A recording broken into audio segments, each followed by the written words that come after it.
Hello बच्चों, नमस्कार। बच्चों, द्विघात समीकरण एक अपने आप में बहुत मोस्ट इंपोर्टेंट चैप्टर है, जिसके हर एक एग्जाम में 1 या 2 सवाल देखने को मिलते हैं। मोस्टली उसके 4 टाइप बनते हैं, जैसे ये 1, 2, 3 और 4। बच्चों, ये चारों टाइप को एक इतने अच्छे शॉर्ट तरीके से कराऊंगा, जिसमें मैं एक को सिर्फ लॉन्ग मेथड से कराऊंगा, बाकी चारों को एक एस से शॉर्ट तरीके से कराऊंगा। अगर आप देखेंगे एग्जाम में तो मुश्किल से मुश्किल आप इसको 10 सेकंड में कर सकते हैं। बच्चों, आइए देखते हैं। X square minus 5x plus 6 equal to 0।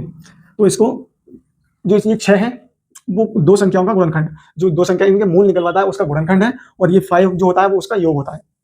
अगर यहाँ माइनस है तो वो इसका योग होता है, यहाँ प्लस यहाँ माइनस है तो वो इसका योग होता है। ठीक है, तो इसको करने का जो तरीका है, पहले तो इसका लॉन्ग बताऊंगा, उसके बाद में शॉर्ट मात्र 5 सेकेंड में हो जाएगा। X square minus 5। बच्चों, जब इसको हम गुणा करके 6 और जोड़ के 5 आना चाहिए, तो एक ऐसी संख्या निकालते हैं जिसको कहते हैं 2 तिये 6, यानी 3 दूनी 6। तो इसको लिख सकते हैं 3 प्लस 2, 5 को 3 प्लस 2 लिख सकते हैं, और एक्स का एक्स ऐसे ही प्लस 6 बराबर 0। बच्चों, एक्स स्क्वायर ऐसे ही माइनस की जब अंदर गुणा करेंगे तो ये दोनों माइनस हो जाएंगे। जब माइनस के अंदर गुणा करते हैं, ब्रैकेट से जब माइनस के अंदर गुणा करते हैं, तो अंदर की सभी संख्याएं माइनस की हो जाती हैं। और ये जो एक्स की गुणा करेंगे तो 3x और ये 2x, तो माइनस का 3x और माइनस का 2x प्लस का 6 इक्वल टू 0। बच्चों, इन दोनों में से क्या कॉमन आ रहा है? x, क्योंकि यहाँ पे x है, यहाँ एक्स स्क्वायर, x कॉमन ले लिया हमने तो बचा एक x, यहाँ से कॉमन आ गया तो एक x बचा -3। यहाँ से मैं माइनस का 2 कॉमन ले सकता हूँ, क्योंकि माइनस का 2 यहाँ से इसलिए कॉमन आ जाएगा क्योंकि 2 यहाँ पे और यहाँ 2 6 होता है, तो माइनस का 2 मैंने यहाँ से कॉमन ले लिया तो यहाँ बचा x। जब यहाँ से माइनस कॉमन ले लिया, प्लस में से माइनस गया तो यहाँ बचा माइनस का 3 इक्वल टू 0। बच्चों, इन दोनों में से कॉमन ले, इन दोनों में से, इसमें से और इसमें से कॉमन लेंगे तो x -3 कॉमन आ गया, और ये बचा x बराबर 0। तो बच्चों, इसके जो मूल आ गए वो x बराबर x -2 बराबर 0, तो बराबर 2, और x -3 बराबर 0 तो बराबर 3। इसके दोनों जो मूल आए हैं वो प्लस के आए हैं। बच्चों, इसको कराने का एक शॉर्ट तरीका है, जो अभी देखिए आप।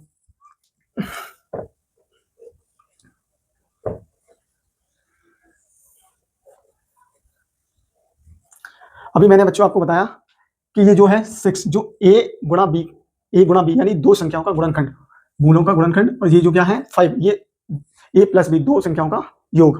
तो एक ऐसी संख्या का गुणनखंड सोचते हैं, दो ऐसी संख्याओं के गुणनखंड जिसमें गुणा करके तो 6 और जोड़ के 5 है, गुणा करके 6 तो जोड़ के 5। बच्चों, 2 तिया 6, अगर यहाँ माइनस है, और यहाँ प्लस है, यहाँ माइनस है और यहाँ प्लस है, तो दोनों मूल प्लस के आएंगे। बच्चों, 2 तिया 6 यानी कि 3 और 2, संख्या कितनी है? 3 और 2, 2 तिया 6। जब इनको गुणा करेंगे तो 6 और जोड़ेंगे तो प्लस, जोड़ेंगे तो 5। अब अगर यहाँ माइनस है तो ये दोनों, सॉरी, अगर यहाँ माइनस है ये तो दोनों प्लस के होंगे, दोनों प्लस के। बच्चों, यही इसके दोनों मूल हैं, बस यही एग्जाम में पूछे जाते हैं कि x के दोनों मूल क्या हैं। बच्चों, अगर यहाँ इसका जो कोफिशिएंट यानी कि गुणा जो कोफिशिएंट अगर यहाँ 1 है तो इसके नीचे 1 कर दो, इसके नीचे 1 कर दो, फिर भी ये 3 और 2 आएंगे। बच्चों, इसी तरीके से ये चारों सवाल हो जाएंगे, इसी तरीके से। मात्र एग्जाम में ये पूछा जाता है कि इसके रूट यानी कि मूल कौन कौन से हैं। अब बच्चों, ऐसे ही इसमें मैंने बताया, इसमें अगर यहाँ माइनस है तो दोनों प्लस के आएंगे, अगर यहाँ पे प्लस है तो दोनों रूट माइनस के आएंगे। अब बच्चों, इसकी गुणा करो पहले, 17 चौका 68, एक ऐसी संख्या जिसको गुणा करके तो 68 आना चाहिए और जोड़ के 21, एक ऐसी संख्या जिसको गुणा करके 68 और जोड़ के 21। तो देखो 17 चौका 68, 17 और 4 21, तो लिखो 17 चौका 68। जब मैंने बताया यहाँ प्लस है तो दोनों रूट माइनस के आएंगे, तो दोनों रूट माइनस के, और जो बटे में 4 है उस 4 को दोनों के बटे में कर देते हैं।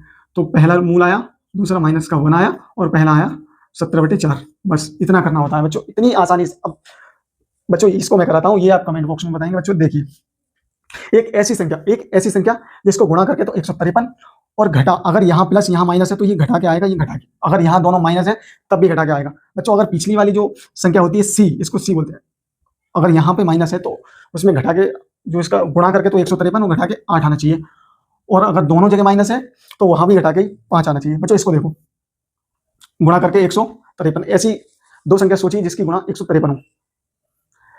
17 नमा 153, जब हम 17 में से 9 घटाएंगे तो बराबर 8। तो बच्चों, यही है 17 और नमा। अगर यहाँ प्लस है बच्चों, तो दोनों मूल, ये पहला वाला हो जाएगा माइनस का और दूसरा वाला हो जाएगा प्लस का, पहला वाला माइनस का, दूसरा वाला प्लस का, और बटे में जिसके कोफिशिएंट में 1 है गुणक, तो इसको बटे में 1 कर दो, इसके बटे में 1 कर दो, तो हो गया 17 माइनस का और प्लस का 9। बच्चों ये एक ऐसा शॉर्ट मेथड है जिससे आप ऐसे किसी भी द्विघात समीकरण के मूल बड़ी आसानी से निकाल सकते हैं, वरना इनको निकालने के लिए यहाँ से यहाँ तक पेज भर जाएगा। और जो और बच्चे हैं, अगर उन्हें शॉर्ट तरीका आता है करने का, वो आपसे बहुत आगे निकल जाएंगे। बच्चों देर मत करिए, हमारे साथ जुड़िए, और क्वाड्रेटिक इक्वेशन हो चाहे अर्थमेटिक और एडवांस किसी भी चैप्टर का कोई कॉन्सेप्ट हो, तो हर कॉन्सेप्ट हम आपके साथ साझा करेंगे। बच्चों हमारे साथ जुड़ने के लिए चैनल को सब्सक्राइब करें, लाइक करें और वीडियो को शेयर करें। थैंक यू, धन्यवाद।